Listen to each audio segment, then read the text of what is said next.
Louvado seja Deus. Eu quero estar compartilhando uma palavra que o Senhor colocou no meu coração. Eu gostaria que você que tem sua Bíblia já pudesse abri-la agora no livro de Ruth. Ruth capítulo 1. Ruth é um livro pequeno lá do Velho Testamento. É logo depois de Josué, Juízes. Em seguida se encontra o livro de Ruth. Ruth, capítulo 1, nós vamos ler a partir do versículo 14, do 14 ao 19 somente.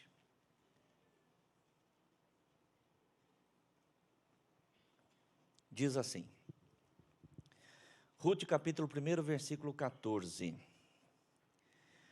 Então levantaram a sua voz e tornaram a chorar, e Orfa beijou a sua sogra.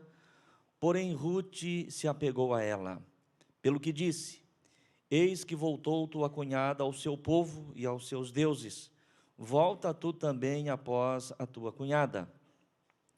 Disse, porém, Ruth: não me instes para que te deixe e que me afaste de ao pé de ti, porque aonde quer que tu fores, irei eu, onde quer que pousares à noite, ali pousarei eu. O teu povo é o meu povo, o teu Deus é o meu Deus. Onde quer que morreres, morrerei eu, e ali serei sepultada. Faça-me assim o Senhor e outro tanto, se outra coisa que não seja a morte me separar de ti. Vendo ela, pois, que de todo estava resolvida para ir com ela, deixou de lhe falar nisso. Assim, pois, foram-se ambas até que chegaram a Belém. E sucedeu que, entrando elas em Belém, toda a cidade se comoveu por causa delas, e diziam: não é esta Noemi? Amém. Os irmãos podem fechar as suas Bíblias, volte a sua atenção aqui para o altar. Nesta noite, irmãos, eu quero estar tratando na direção do Espírito Santo de um assunto muito importante para nós, crentes em Jesus, para nós, filhos de Deus, e de uma forma geral, mesmo que de repente vamos pensar que possa ter alguém, ou pudesse ter alguém, ouvindo esta mensagem, e tal pessoa não seja ainda um cristão praticante, mas ainda assim eu tenho certeza que esta palavra será de grande valia para aquele que desejar colocar em prática na sua vida. Amém, irmãos? E por que estou dizendo isso, irmãos? Porque o importante, todos nós já sabemos, não é apenas você ouvir a palavra, não é apenas você conhecer a palavra, é ouvir, é conhecer e é praticar a palavra. Amém, igreja? Praticar a palavra, Sem praticar a palavra, sem praticar aquilo que nós já sabemos, sem praticar aquilo que nós conhecemos, todo conhecimento se torna sem utilidade, sem razão de ser. O tema da nossa mensagem hoje é posicionamento e determinação. Posicionamento e determinação. E quando nós estamos falando aqui em determinação, nós estamos falando em perseverança. É preciso nas nossas vidas, nas muitas áreas das nossas vidas, nas circunstâncias das nossas vidas, que nós tenhamos posicionamento e que nós tenhamos determinação, que nós tenhamos perseverança. Até porque, irmãos queridos, se vocês analisarem, grande parte das bênçãos que deixamos de receber, grande parte das coisas que nós deixamos de alcançar, nós não alcançamos por falta de determinação, nós não alcançamos por falta de perseverança. Às vezes nós nos posicionamos sobre determinada coisa, sobre determinado assunto, em determinada área, mas começamos a caminhar e quando os problemas surgem, quando as dificuldades surgem, porque elas surgem, amém, irmãos? Amém? A vida não é um mar de rosas, em nenhuma área. Todas as áreas da vida nós temos dificuldades, todas as áreas da vida nós temos desafios a vencer, e quando falta-nos a determinação, quando falta-nos a perseverança, de repente nós abandonamos aquele projeto, abandonamos aquele propósito, abandonamos aquele sonho, e a coisa morre no meio do caminho, não porque este era o plano de Deus, não porque esta era a vontade de Deus, mas porque faltou a nós determinação, faltou a nós perseverança. Amém, igreja? É disso que o Senhor quer tratar conosco nesta noite. Nós lemos aqui o livro de Ruth, apenas alguns versículos do livro de Ruth. O livro de Ruth é um livro lindo, que tem uma história muito linda, não é? Um livro pequeno, apenas 4 capítulos, que eu, inclusive, recomendo aos irmãos, né, nas suas casas, depois com o tempo, você ler a história registrada aqui no livro de Ruth. E quando nós lemos o livro de Ruth, nos vem ao coração que este livro, irmãos, esta história narrada ali, é uma síntese da redenção. Se você fizer uma analogia com a história, com os personagens ali do livro de Ruth, você vai perceber que fala muito a respeito da redenção do homem. Existe um personagem aqui neste livro, que você depois, lendo em casa, você vai ver. Existe um personagem aqui chamado Boaz. Esse Boaz, ele é um tipo de Cristo. Por quê? Porque ele é um remidor. Ele vai remir ou redimir a sua parente próxima, que é Noemi. E Noemi aqui é um símbolo dentro da analogia, dentro da história. Noemi é um símbolo da nação de Israel. Boaz, o seu parente mais próximo, ele vem dentro da história para remir as terras perdidas ali pelo esposo, pelo marido de Noemi, enfim. E você vai ver que esse Boaz, ele vai casar-se com Ruth, a moabita, que dentro da história, dentro da analogia que nós estamos aqui colocando, é uma representação da igreja. Então, uma história muito linda, uma história que fala da redenção, quando você lê desta forma, é claro, quando você interpreta desta forma, você vai encontrar estes elementos dentro destes 4 capítulos. E como se deu esta história? Quando foi que aconteceu? De que maneira foi que aconteceu? O texto sagrado, ele nos fala que houve um tempo, um período de grande fome sobre a nação de Judá. E este período de grande fome certamente se deu por conta da estiagem, da falta de chuva. Não se podia plantar, não se podia colher, ainda que plantasse, não se colhia. E certamente, irmãos, embora o texto sagrado não é explícito, mas foi um período de seca prolongado, a ponto que começou a faltar suprimentos ali naquela região. E um homem desta região, mais exatamente de Belém, diz a palavra de Deus, este homem chama-se Elimeleque, e ele toma a sua esposa Noemi, seus 2 filhos, Malom e Quilion, e a palavra de Deus diz que eles saem ali da região de Judá, e eles vão para as terras de Moabe, certamente com o propósito, com o desejo de encontrar ali suprimento para a sua família. Mas a palavra de Deus vai nos dizer que quando Elimeleque e sua família chega ali em Moabe, Elimeleque morre, o patriarca, o pai da família, o chefe da família, ele morre. E então ele deixa ali viúva, sua esposa Noemi, e deixa órfãos seus 2 filhos, Malom e Quilion. Agora Elimeleque já não existe mais, mas a palavra de Deus diz que eles permanecem, aquela mulher e seus 2 filhos permanecem ainda ali na terra de Moabe. E ali estes jovens casam-se com moças moabitas. Uma delas chamava-se Orfa, e outra Ruth. Malom e Quilion casam com estas moças.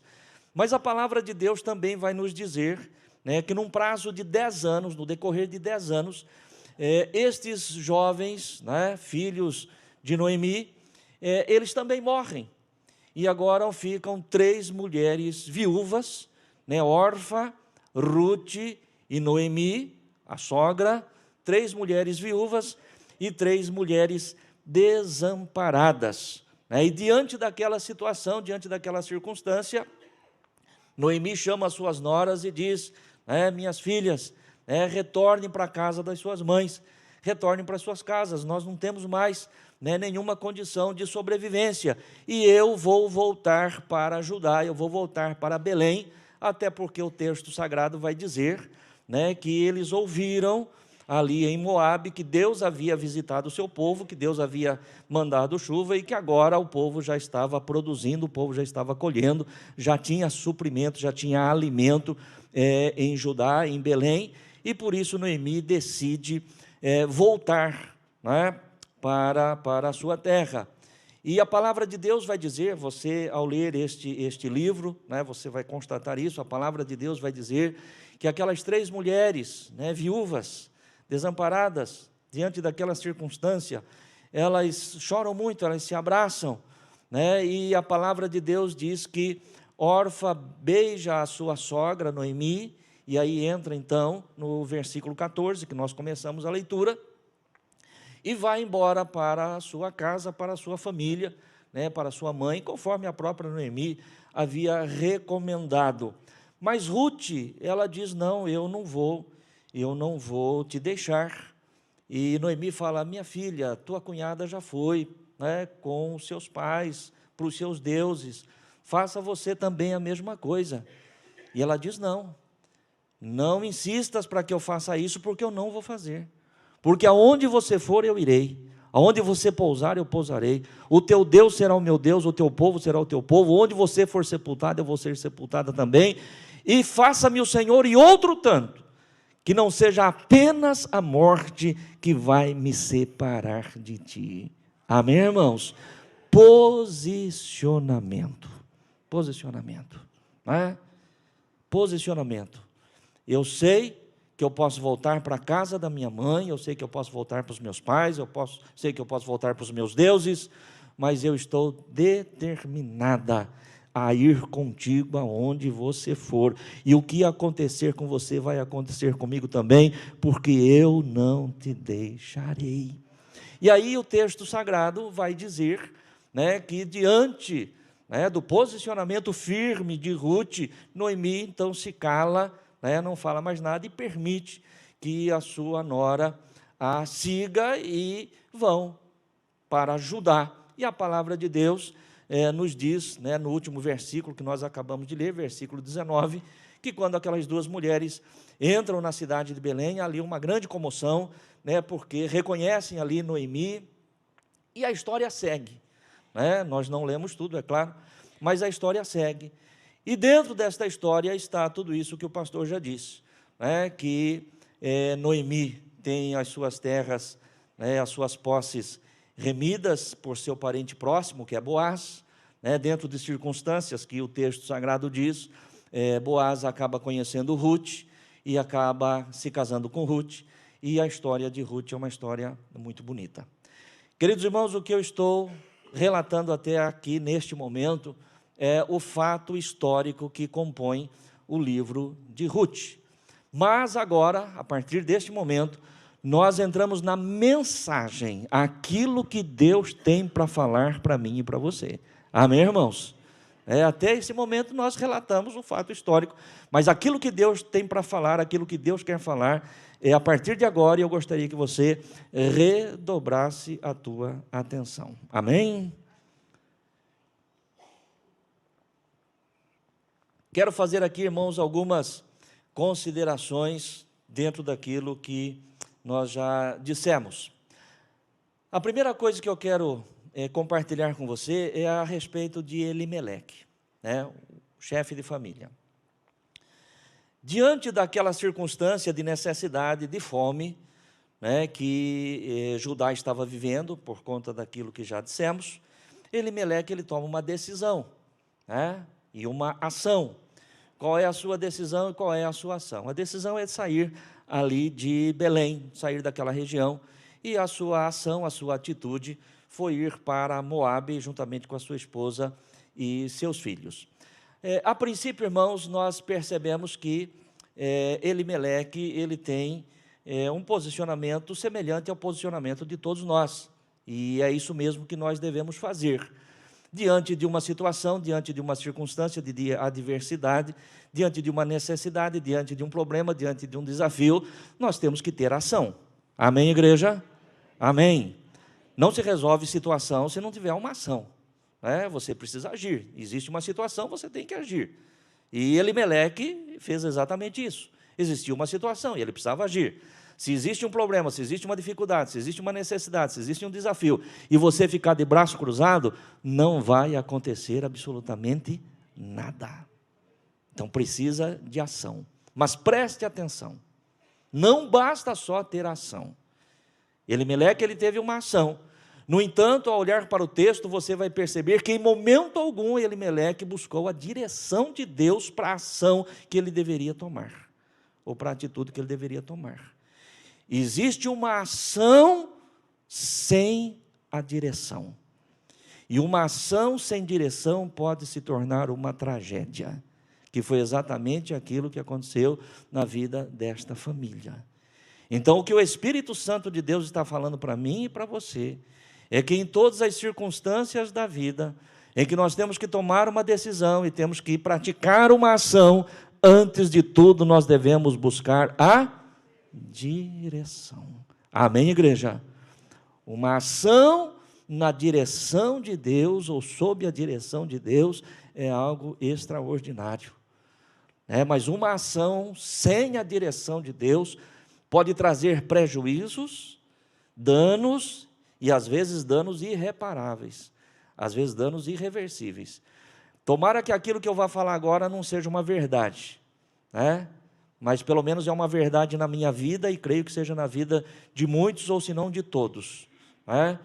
Nós já sofremos, eu particularmente já sofri prejuízos, já sofri perdas, por decisões e ações fora da direção de Deus.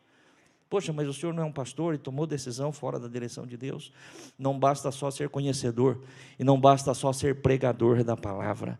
Nós conhecemos, nós pregamos, mas nós temos que ter também a disciplina. E muitas vezes, diante de circunstâncias, você acaba metendo o pé pelas mãos e acha que está fazendo o certo, porque a gente nunca acha que está fazendo errado. Amém, igreja? Você imaginou que Elimeleque saiu de Belém e foi lá para Moabe achando que estava errado, que ia dar tudo errado na vida dele? Foi assim que ele fez? Claro que não. Ele saiu dali certamente pensando que tudo ia dar certo, mas fora da direção de Deus. Esse é o primeiro ensino. Esse é o primeiro ponto aqui que o Espírito Santo fala conosco. E preste atenção, irmãos, uma coisa importante. Não estamos falando aqui absolutamente no fato de que Elimeleque não poderia ter saído ali de Belém, muito embora ainda nós vamos entrar nessa questão, mas o fato dele ter saído sem a direção de Deus, não significa necessariamente que na tua vida, na minha vida, não pode haver mudanças, não podemos sair, não podemos deixar, não é disso que se trata. Nós estamos falando da direção de Deus. Na direção de Deus nós podemos fazer qualquer coisa, irmos a qualquer lugar, dentro daquilo que é o plano de Deus, é o propósito de Deus. Mas sem a direção de Deus, sem a presença de Deus, nós temos que ter o posicionamento que teve Moisés quando foi para sair lá do Egito. Senhor, se a sua presença não for comigo, não me deixe sair daqui. Amém, irmãos? Se a tua presença não for comigo. Senhor, se a tua presença for comigo, nós passamos o mar, nós passamos o deserto, nós passamos o Jordão, nós passamos qualquer coisa, nós enfrentamos Jericó, nós enfrentamos os inimigos, se a tua presença for comigo. Amém, irmãos? Guarde isso no teu coração. Ação sem direção pode se tornar uma grande tragédia. Um outro ponto importante que eu quero ressaltar com você, que já disse aqui no versículo de número 6, coloque para nós aí, por gentileza, Francisco, Ruth, capítulo 1, verso 6. Diz aqui o texto: então se levantou ela com as suas noras, ou seja, Noemi e suas noras, e voltou dos campos de Moabe, porquanto na terra de Moabe ouviu que o Senhor tinha visitado o seu povo, dando-lhe pão. Ou seja, lá em Moabe, eles ouviram que Judá tinha sido visitada por Deus com chuva, que agora o povo plantava, que agora o povo colhia, que agora a fome já não existia mais. Eu quero aqui, meu querido irmão e irmã, fazer uma consideração com você. Preste atenção, você vai entender aquilo que o Espírito Santo tem para falar conosco. Deus, quando tira o seu povo de Israel do Egito, e isto fez por conta de promessa que Deus já tinha feito a Abraão, Deus já tinha feito a Isaac, Deus já tinha feito a Jacó, Deus já tinha colocado isso no coração de José. Deus fala com Moisés depois de 400 anos, que o Senhor tiraria o seu povo para levá-lo a uma terra que mana leite e mel. Amém, irmãos? O que é que isso significa? Significa que Deus tiraria o seu povo da escravidão do Egito para levá-lo em uma terra onde todas as suas necessidades seriam supridas. A nação de Israel, a terra de Israel, a terra dos cananeus, dos heteus, dos heveus, dos jebuseus, aquela terra de Canaã, a terra que emana leite e mel, era a terra que Deus havia prometido levar o seu povo. Quando nós pensamos que Elimeleque saiu de Judá e foi para Moabe, nós temos que saber, nós temos que entender que Moabe não pertencia à região geográfica ou ao território, mais exatamente ao território de Israel. Moabe não pertencia ao território de Israel. Moabe estava além das fronteiras. Moabe era, sobretudo, um povo, inclusive, inimigo do povo de Deus. Agora, meu querido irmão e irmã, preste atenção, preste atenção. Se eu e você estamos andando sob a direção de Deus, se nós estamos na posição que Deus quer que nós estejamos, no lugar que Deus quer que nós estejamos, com certeza Deus vai cuidar de nós aonde Ele nos colocou. Amém, irmãos? Não precisamos, e não só não precisamos, mas não podemos sair além das fronteiras de onde o Senhor nos colocou. Não podemos. Não podemos, porque o nosso Deus é fiel para suprir a cada uma das nossas necessidades.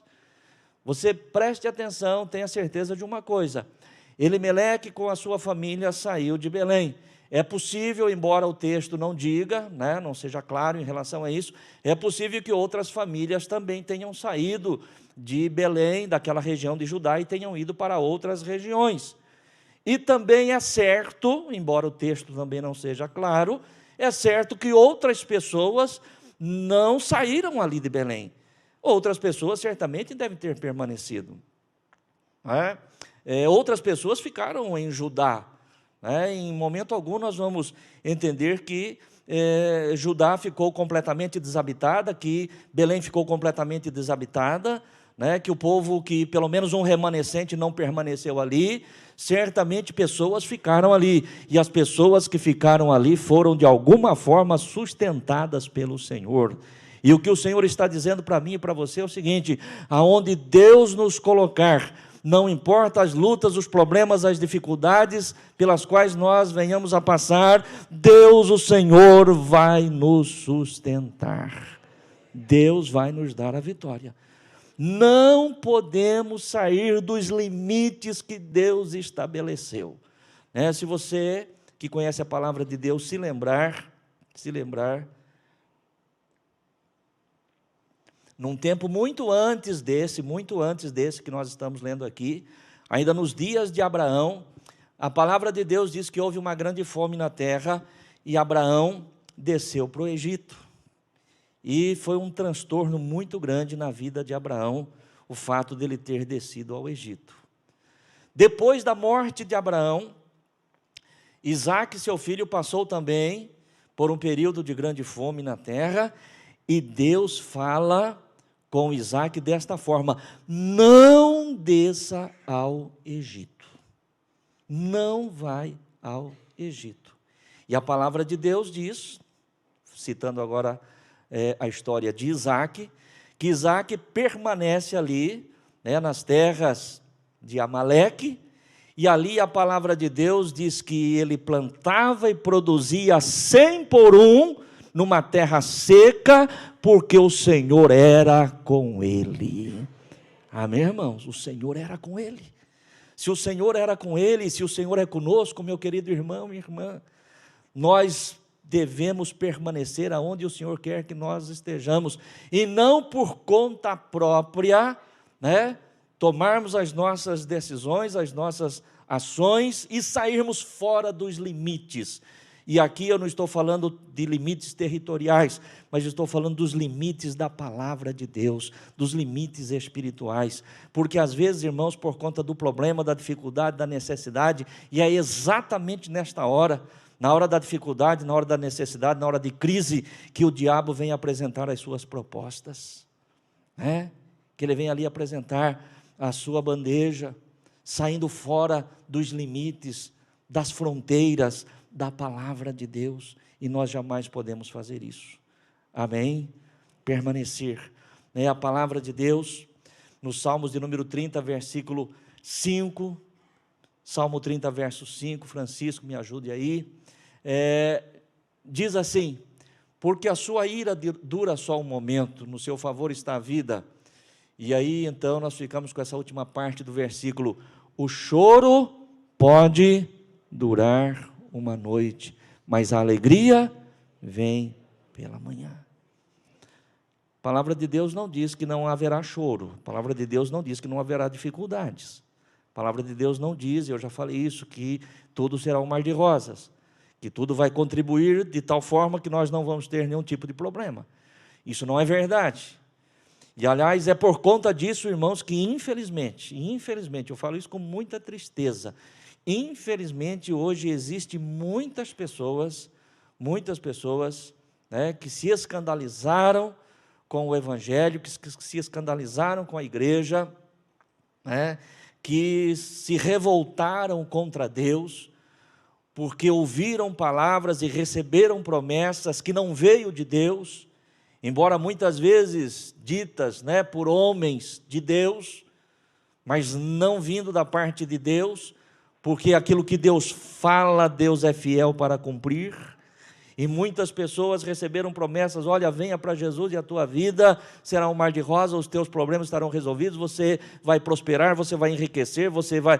Meu querido irmão e irmã, se tem alguém aqui com essa mentalidade, e eu sei que não tem, graças a Deus por isso, mas se tem alguém aqui com essa mentalidade, que você está dentro de uma igreja que vai pregar para você que a tua vida com Cristo é um mar de rosas, se você pensa assim, você está em lugar errado, porque aqui nós ensinamos a palavra de Deus. A palavra de Deus diz o seguinte: eu estarei convosco todos os dias. Essa é a promessa. Amém, igreja? Essa é a promessa de que o Senhor não vai nos desamparar. E eu amo, irmãos, eu amo a Bíblia, eu amo a palavra de Deus, e sei que você ama também, porque a palavra de Deus, ela é clara, ela é transparente. O que nós precisamos, na verdade, é entender a palavra, compreender a palavra, discernir a palavra através do Espírito Santo de Deus. Mas você vai se lembrar de quando o Senhor fala com Moisés, pouco antes do povo entrar na terra prometida, o Senhor diz para Moisés o seguinte: Moisés, a terra que passais a possuir é uma terra de montes e vales, mas que os olhos do Senhor estão nela desde o início até o fim do ano. Amém, irmãos? O Senhor não falou para Moisés: Moisés, a terra que o meu povo vai possuir é uma terra só de monte, vocês sempre vão estar por cima, viu? Vai ser uma maravilha, a partir de agora é só monte. Mas também o Senhor não falou: vocês vão entrar no vale, daqui para frente é vale, só vale. Não, é montes e vales. Amém, igreja? E eu pergunto: a vida de alguém aqui tem sido diferente disso? Não, a minha vida é assim, a sua é assim, de todo o povo de Deus é assim. Há montes, há momentos em que nós estamos bem, graças a Deus por isso, e há muitos momentos em que nós estamos bem, e há momentos que nós não estamos tão bem, há momentos que nós estamos no vale. Então a terra em que nós estamos andando no caminho do Senhor é de montes, momentos bons, momentos felizes e momentos de lágrimas. Mas a palavra de Deus diz que o choro pode durar uma noite, mas a alegria ela vem pela manhã. Amém, igreja? Preste atenção, só para te trazer de volta a mensagem, porque às vezes a gente acaba se perdendo. O tema da nossa mensagem é posicionamento e determinação. Posicionamento e perseverança. Por isso que nós estamos falando do que nós estamos falando, de montes e de vales. Porque se a vida for só um mar de rosa, não precisa nem ter perseverança. A perseverança, ela vai existir no momento em que nós precisamos enfrentar desafios. É aí que nós temos que ser determinados. É aí que nós temos que ser perseverantes. Quando todas as coisas concorrem a nosso favor, a nosso bem, fica fácil. Mas eu pergunto, é sempre assim? Não é. Mas o Senhor prometeu estar conosco e Ele tem estado conosco todos os dias. Por isso, irmãos, né, uma das virtudes do povo de Deus, do homem de Deus, da mulher de Deus, uma das virtudes chama-se resiliência. Né? O que é resiliência? Capacidade de resistir ao choque ou à adversidade. Tomou? Fecha os dentes, cerra os dentes, né? Fecha a cara. Tem hora que você tem que respira fundo e parte para a luta. Amém, irmãos? Não dá para parar. Não dá para parar. E não é para parar.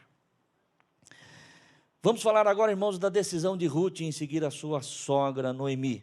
Ruth toma a decisão de seguir sua sogra, que nada tinha para lhe oferecer. Com juramento que somente a morte poderia lhe separar, Ruth segue Noemi sem nenhuma garantia. Irmãos, é uma coisa assim impressionante, né? Ruth era moabita, ela estava na sua terra, próxima da sua família, né? Na sua fé, na crença que ela tinha lá nos seus deuses. E ela toma a decisão de seguir Noemi, sua sogra, uma mulher idosa, viúva, que nada tinha para lhe oferecer. A própria Noemi deixa claro, né, para as suas noras, quando elas dizem, nós iremos contigo, falou, minhas filhas, eu já sou velha, sou idosa, não tenho mais filho, ainda que eu tivesse capacidade e condições de gerar um filho, vocês esperariam até que eles crescessem e tornassem-se moço para casar-se com ele? Não. Em outras palavras, Noemi estava dizendo para elas exatamente isso. Eu não tenho nada para lhes oferecer. Eu não posso lhes dar garantia nenhuma. E ainda assim, nós já dissemos, a palavra de Deus diz, que Ruth toma a decisão, né, o posicionamento, a determinação de seguir a sua sogra sem qualquer garantia. Mas preste atenção, né? Em contraste a isso, ao contrário disso, né, nós vemos que muitos desistem de seguir a Jesus, que tem tudo para lhes oferecer. Ruth não sabia qual seria o final da sua história, mas imaginava o processo de sofrimento pelo qual deveria passar nas terras de Judá. O que nós estamos dizendo aqui é o seguinte, irmãos, eu já disse, o final da história de Ruth foi um final feliz, foi um final maravilhoso, é só você ler, você vai observar isso aí. Mas eu pergunto para você, quando Ruth tomou a decisão de seguir a sua sogra, ela já sabia o final da sua história? Ela já sabia o que ia acontecer, ela já sabia que ela iria encontrar Boaz, que ela iria se casar com Boaz, né, que ela viria inclusive a fazer parte da genealogia de Jesus, né, porque Ruth gera Obed, né, que acaba se tornando o vô de Davi, e aí a descendência toda de Jesus, não vamos entrar nisso, né, mas o que eu estou dizendo é o seguinte, o final da história de Ruth foi um final feliz, mas quando ela toma a decisão de seguir a Noemi, sua sogra, ela sabia disso? Ela tinha alguma garantia? Não. O que Ruth imaginava, né, dentro da minha concepção, era o processo. Ela imaginava, ela não sabia do processo, mas ela imaginava, né, seguir uma mulher idosa, viúva, sem ter qualquer recurso, não vai ser uma vida fácil. Não vai ser uma coisa fácil. Então, ela já imaginava o processo, mas ela não conhecia o final da história. Agora, nós não, nós já conhecemos o final da história, e o final da história é um final de bênção, amém, irmãos? O final da história da minha vida, o final da história da tua vida, o final da história da nossa vida, é um final de vitória, amém, igreja? O que eu não sei, o que você não sabe, e o que é que faz com que muitos venham a desistir, é que nós não sabemos o processo. Nós não sabemos ainda o que vem pela frente. Nós não sabemos o que vem amanhã. Nós não sabemos quais são as nossas lutas. Nós não sabemos quais são as nossas dificuldades. Mas preste atenção, se eu e você temos a promessa de um final feliz para a nossa história, e quem prometeu não é homem para que minta, nem filho de homem para que venha se arrepender, não importa qual seja o processo, nós temos que ter posicionamento e determinação, perseverança para irmos até o fim, porque o Senhor não nos abandonará. Amém, igreja? Você entende isso? Ah, pastor, mas está doendo. Amém. O choro dura uma noite, mas a alegria vem. Aguenta firme, vai passar. Em nome de Jesus vai passar. Amém, irmãos? Em nome de Jesus vai passar. E é esta a dificuldade que nós vemos, né? Nós conhecemos o final, mas não estamos dispostos a enfrentar o processo. Veja bem o que diz a palavra do Senhor, João capítulo 14, versos 1 ao 3.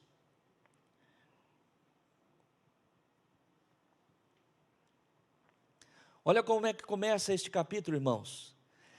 Não se turbe o vosso coração, viu? Não fique ansioso, não fique angustiado, não fique preocupado, viu? Não se entristeça, não se turbe o teu coração.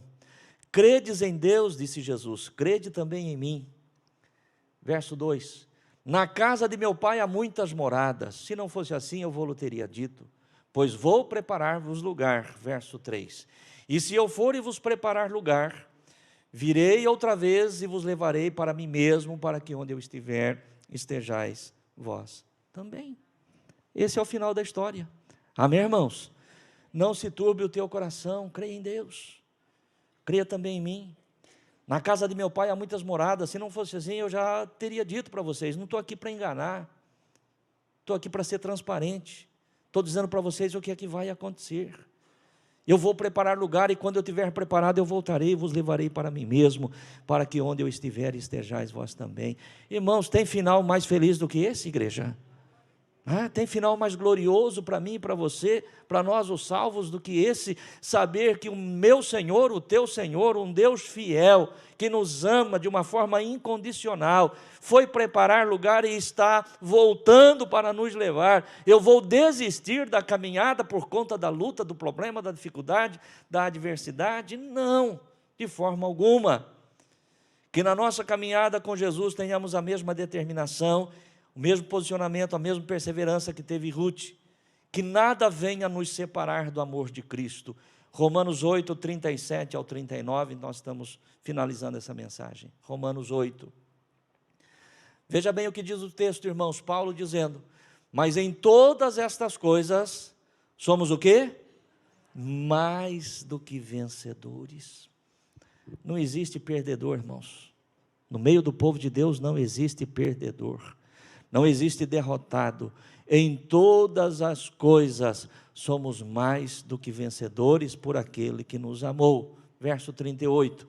Porque estou certo de que nem a morte, nem a vida, nem os anjos, nem principados, nem potestades, nem o presente, nem o porvir, nem altura, nem profundidade, nem alguma outra criatura nos poderá separar do amor de Deus que está em Cristo Jesus, nosso Senhor. Em outro texto, Paulo vai falar, nem a fome, nem a espada, nem a nudez, absolutamente nada, nada pode nos separar.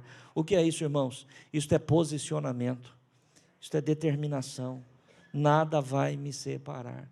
Aconteça o que acontecer, nada vai me separar. Isso só faz parte do processo, porque o final da história já está escrito. Amém, irmãos? O final da história já está escrito. Coloque-se de pé no teu lugar.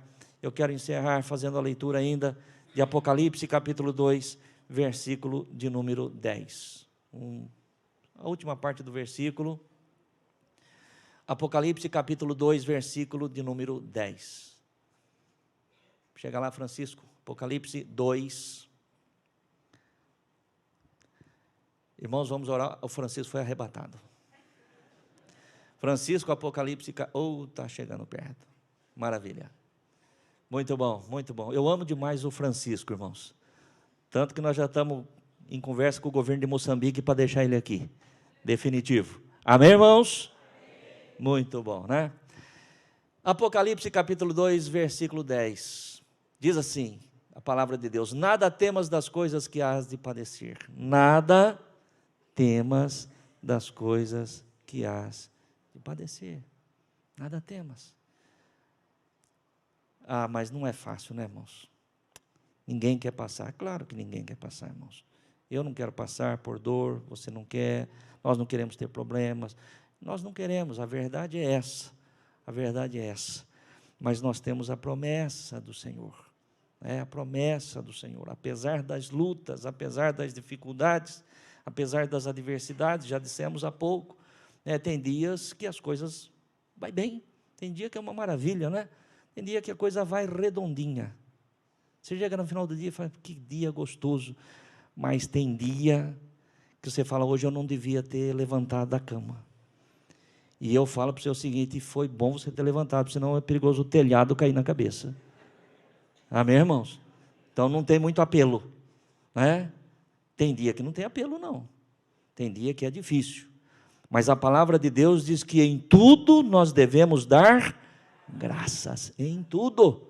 Quando tudo sai do jeitinho que a gente gostaria, do jeito que a gente planejou, dê graça. Quando nem tudo sai do jeito que a gente gostaria, dê graça também. Em tudo dai graças, porque esta é a vontade de Deus para convosco. A vontade de Deus não é nós darmos graça apenas quando as coisas vão bem. A vontade de Deus é nós reconhecermos que Ele é Deus na nossa vida em todas as circunstâncias, em qualquer situação. Essa é a vontade de Deus. Não é? Você imagine bem, irmãos, um pai que ele sabe, que ele é amado pelo seu filho, ou uma mãe que sabe que é amada pelo seu filho, pela sua filha, apenas quando ele faz tudo o que o filho quer, quando aquilo que a filha quer. Eu pergunto para você que é pai, mãe, nós somos pais, mães aqui, você se sente realmente amado por um filho, por uma filha, quando ele apenas te valoriza, quando você faz aquilo que ele quer? Isso é amor, eu pergunto para você? Não. Nós amamos os nossos filhos de forma incondicional, e desejamos ser amados por eles também em todas as circunstâncias. Eu penso que Deus, não porque Deus tenha necessidade, ou falta, ou incapacidade, ou impossibilidade de nos dar. Francisco, volta para nós lá. Ou incapacidade, impossibilidade de dar para nós aquilo que nós queremos, mas é para provar muitas vezes o nosso próprio amor por Ele. Para provar o nosso amor. E nós devemos amar a Deus exatamente nessas circunstâncias. Quando todas as coisas vão bem, nós amamos a Deus. Quando as coisas não vão tão bem, nós amamos a Deus do mesmo jeito. Amém, irmãos? Quando todas as coisas vão bem, nós damos graças a Deus. Quando nem tudo vai bem, nós damos graças a Deus. Portanto, não temas das coisas que hás de padecer. Eis que o diabo lançará alguns de vós na prisão, para que sejais tentados e tereis uma tribulação de 10 dias. Palavras de João, lá no Apocalipse, para a igreja daquele momento lá. Mas eu fico aqui com vocês, com a última parte deste versículo. A palavra do Senhor diz, sê fiel até a morte, e dar-te-ei a coroa da vida. Seja perseverante, seja determinado até a morte. Não é até o meio do caminho não, irmãos. Viu? Não é até o meio do caminho não. Não é até uma parte não. É até a morte. Até a morte. Nós tivemos o encerramento da nossa campanha, do nosso congresso, do nosso seminário, Crendo no Impossível, com o pastor Gabriel Otávio. Encerrou na terça-feira, e na terça-feira nós realizamos o batismo de 16 novos irmãos. 16 almas se renderam ao Senhor e desceram as águas do batismo nesta terça-feira. E é claro, irmãos, que cada pastor tem a sua forma de ministrar o batismo. Não existe uma fórmula que nós devemos agir, e cada um segundo o Espírito de Deus. E eu sempre fiz assim, os irmãos que já participaram de batismos que eu fiz, todo o tempo foi assim. Quando o candidato ao batismo desce ali as águas, eu pergunto a ele, é de livre e espontânea vontade que você recebe a Jesus como Senhor e Salvador da sua vida? E ele deve responder. E por que é que eu digo, irmãos, por que é que eu pergunto, é de livre e espontânea vontade que você recebe a Jesus como Senhor e Salvador da sua vida? Porque esta é uma decisão pessoal. É uma decisão que deve ser tomada apenas como obra, como ação do Espírito Santo. E não porque alguém persuade a pessoa, seja o pastor, seja o marido persuadindo a esposa persuadindo o marido, pais persuadindo filhos, não, tem que ser de livre e espontânea vontade, como obra, como efeito da ação do Espírito Santo. A segunda pergunta que eu faço à pessoa que está ali ao tanque para ser batizada é de livre e espontânea vontade que você decide passar pelas águas do batismo? E a pessoa precisa me responder. Tá? E por que eu faço essa pergunta, irmãos? Porque o batismo também é uma decisão pessoal. Quando nós olhamos para o livro dos Atos dos Apóstolos, quando os discípulos estavam reunidos e o Espírito Santo vem, toma aqueles que estavam ali, Pedro é tomado pelo Senhor e traz uma grande mensagem, uma grande pregação, e a palavra de Deus diz que quase 3.000 almas se rendem ao Senhor, e a palavra do Senhor vai dizer ali então, que naquele dia foram batizados quase 3.000 almas, né, que de bom grado receberam a palavra. De bom grado, amém, irmãos? Ser batizado tem que ser batizado de bom grado. Recebeu a palavra, entendeu, né, se dispôs, desce as águas do batismo. E por último eu pergunto, promete deixar o mundo e tudo aquilo que nele há, e ser fiel a Jesus e a sua igreja em todos os dias da sua vida, até a morte. Amém, irmãos? São essas 3 perguntas que a pessoa tem que me responder ali dentro do tanque.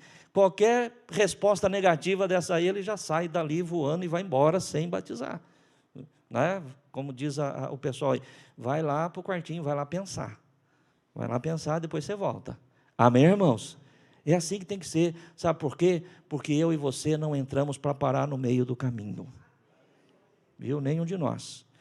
Se tem alguém aqui nesta noite, né? Não sei se tem. Tem uma querida irmã que eu conversei com ela ali, ela se apresentou a mim, né? Mas pode ser que além dela tenha outras pessoas aqui. Mas se tem alguém aqui que já entrou na caminhada e você está parado, você não foi chamado para ficar no meio do caminho. Você foi chamado para ser perseverante até o fim. Não importa o que você passou, o que você esteja passando, ou que nós venhamos a passar, o final da minha história e da tua história já está escrito, é uma história de vitória, e o processo nós atravessamos com a ajuda do Espírito Santo, nós não estamos sozinhos, amém, igreja? A presença do Senhor é conosco. Foi aquilo que Moisés pediu, Senhor, se a tua presença não for comigo, mas a presença do Senhor foi, a presença do Senhor a presença do Senhor está aqui, a presença do Senhor é na tua vida, a presença do Senhor é na tua casa, a presença do Senhor é quando tem festa, a presença do Senhor é quando tem choro, a presença do Senhor é constante. Feche teus olhos, eu quero orar por você. Querido Deus e Pai, obrigado a Deus pela palavra que o Senhor trouxe ao meu coração, que eu compartilhei com a tua igreja, Senhor, nesta noite. Esses teus filhos e filhas que foram chamados segundo a tua vontade. Ó Deus querido, que nos posicionamos, Senhor, e que temos, ó Deus, que verdadeiramente sermos determinados, perseverantes, para enfrentarmos, ó Deus, toda e qualquer circunstância, para enfrentarmos o processo, ó Deus. Muito embora, Senhor, nós não saibamos o que é que ainda tenhamos que passar, mas sabemos que o Senhor é conosco, e sabemos, ó Deus, qual é o final da nossa história. Muito obrigado, meu Deus, muito obrigado pela vida de Ruth, muito obrigado pela história de Ruth, Senhor, muito obrigado por este livro tão precioso dentro da tua palavra, que nos inspira, ó Deus, que nos ensina, Senhor, que nos capacita, Senhor, através do teu Espírito Santo, ó Deus, a te seguirmos, Senhor, não por aquilo que o Senhor pode nos dar, mas por quem o Senhor é na nossa vida, que nada, absolutamente nada, venha nos separar do seu amor, Senhor. Nós bendizemos e glorificamos o teu nome, seja conosco e nos capacite a vivermos o teu querer, os teus propósitos, em o nome de Jesus. Se esta palavra de alguma forma tocou o teu coração, aplaude e glorifique o Senhor. Bem alto, bem forte, louve ao nosso Deus.